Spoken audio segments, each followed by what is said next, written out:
গতকাল দুপুরবেলায় ডেলিভারি দাদা চলে এসেছিল আমাকে পার্সেল দিতে, আর আমি পার্সেলটা কালেক্ট করলাম। আর পার্সেল বক্সে কিন্তু ছিল আমি যে হেয়ার অয়েল, হেয়ার মাস্ক আর টনিকটা ইউজ করি সেগুলোই।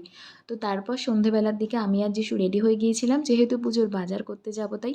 আর তোমরা জানো কতদিন পর আমি আমাদের বাড়ির রাস্তায় হাঁটলাম আর ভ্যানে চড়লাম।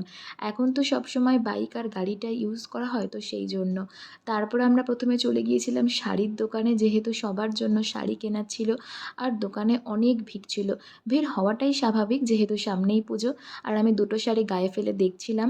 তো আমি কোন শাড়িটা নিলাম সেটা তোমাদের এখন দেখাচ্ছি না, পরে দেখাবো। তো তারপর আমরা চলে গিয়েছিলাম আমার বাবা, যিশুর বাবা, যিশু, জামাইবাবু আরও অনেক বাচ্চা কাচ্চা ছিল, সবার জন্য জামা কেনার ছিল, তো সেই দোকানে। আর ওখান থেকে বেরিয়ে আমরা কিনেছিলাম এগরোল, যেহেতু অনেকটা খিদে পেয়ে গিয়েছিল তাই। তো তোমরা কিন্তু অবশ্যই জানিও যে তোমাদের কাদের কাদের পুজোর বাজার হলো।